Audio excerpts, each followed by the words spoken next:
Hi, I'm Charles Fournier, and I'm going to be talking about Hemingway and nature. And so when Hemingway was growing up, he was kind of at the start or at the heart of what we can kind of see as a physical fitness movement at the time. The Boy Scouts of America their handbook was established in 1910, and so that's when Hemingway was about 11 years old, which is essentially perfect timing. He spent his childhood in taking summer trips to Michigan and going fishing and hunting. His dad would teach him the Latin names of animals and plants. And so he spent a lot of his childhood, being outside and going to nature, and this was essentially his space. That was the space he wanted to be. And a lot of this focus on being physically fit, or what was called the strenuous life, was tied to Theodore Roosevelt. Roosevelt would promote this idea of living the strenuous life, of challenging yourself, of going outside, of being in nature, of being able to take care of yourself in the wild. Roosevelt would refer back to his time of going west and being a Rough Rider in order to point out how important that was. And so Hemingway, being young, he fed into that. He loved that idea of the strenuous life. He was very much a fan of Theodore Roosevelt.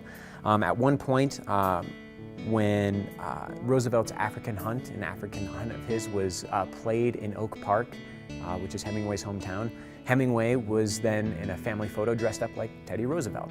So he admired Roosevelt. He very much wanted to kind of live up to Roosevelt's standards, and we see that later on in his life when he's taking African hunts of his own. And so when we're thinking about nature in Hemingway's writing and Hemingway's life, we see that nature is a place where he goes to gain experiences, but also a place to heal. If we look at in many of his stories, we see that nature is a place to heal.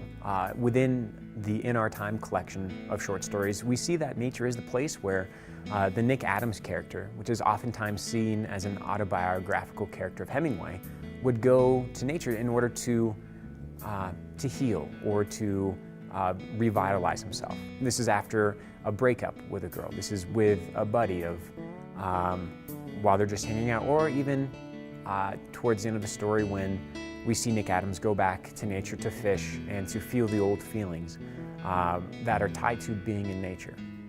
And so when we're thinking about reading Hemingway, it's very worth paying attention to the role nature plays for his characters. Within The Old Man and the Sea, we have kind of this fight of man and nature, but there's a respect, and it's not necessarily a fight. It's not like a battle against the other. It's more of, this is what happens in nature. And we see that the character in The Old Man and the Sea is struggling against nature, but he's also consistently living his life out on the sea and fishing and being in touch with nature. And so some of this influence we see within Hemingway's writing, we can see comes from Teddy Roosevelt. We can also see coming from other mainstream culture. And oftentimes within the mainstream culture, we see that the rhetoric of the culture is informed by maybe a mass opinion maker, and Teddy Roosevelt could be this at the time. But in advertisements too, there was a push to go outside, especially for young men, young white men, because that push to go outside meant that they were being fit and physical, but it was also in preparation to be a good soldier. So if you're good at being outside and you're good being in nature, then you might be a better soldier. And so a lot of the ideas around the time are also, how do you be a good soldier?